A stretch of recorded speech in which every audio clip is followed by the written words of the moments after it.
Nina Simone singing Just Like a Woman. This is Democracy Now!, democracynow.org, The War and Peace Report.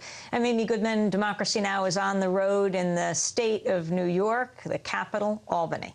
It's been nearly 10 years since the assassination of Dr. Barnett Slepian. On October 23, 1998, a sniper shot the doctor dead inside his home in Amherst, New York, just outside of Buffalo. The doctor was targeted because he, legally performed abortions in a downtown Buffalo women's health clinic. Dr. Slepian became the fourth doctor and seventh person in the U.S. to be murdered because of their involvement with performing abortions. Dr. Slepian's assassin, James Charles Kopp, was affiliated with the anti-abortion group, the Lambs of Christ. After spending years as a fugitive, Kopp was arrested in 2001. He's now serving a life sentence. We end today's show with two high school students who've traveled from Buffalo to attend the annual meeting of family planning advocates here in Albany. They're both teen peer counselors.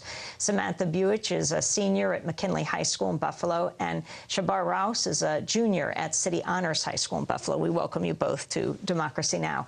Samantha, let's begin with you. How did you become a teen counselor, and what does it mean? Well, I started out, our group is called Teen Reality Theater, and we're based in Planned Parenthood of Western New York. I had to audition because it is a teen theater, and we teach through the means of theater.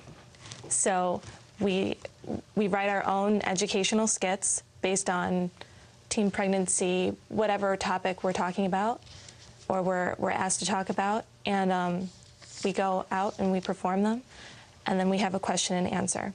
So I originally became interested in the theater portion, but when I got the job, I became this peer educator, and I became a source for people at my school to come and talk to me about anything related to sex, condoms, birth control, visits to their gynecologist, anything.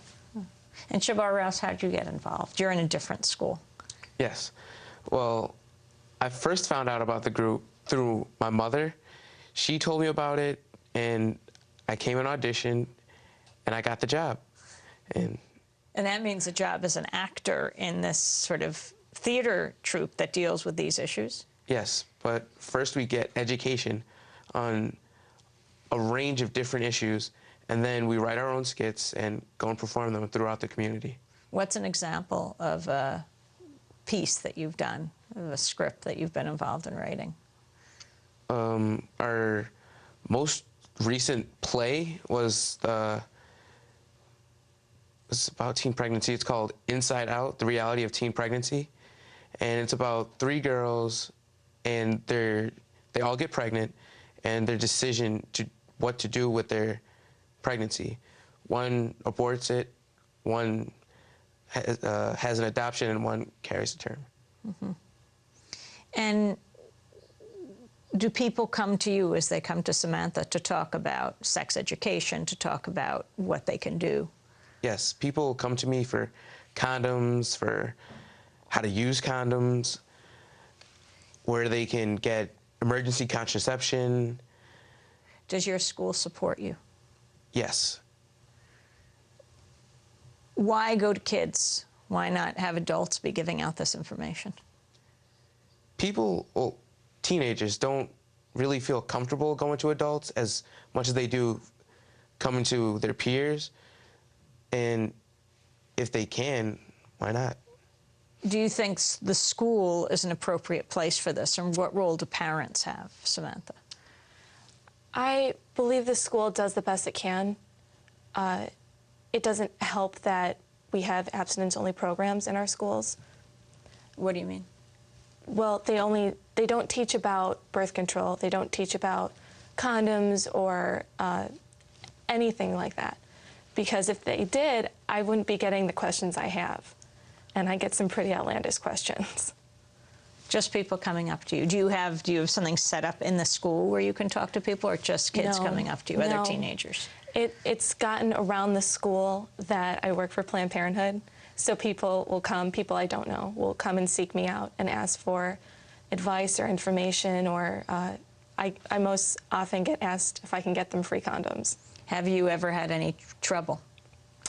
Trouble. Has anyone ever tried to get you to stop talking about these issues? No. No. Have you ever had any trouble? No. And what do you plan to go on and doing in your life, Shabar? Growing up, I always wanted to be a teacher, but now I'm not so sure. Still might want to be a teacher, though.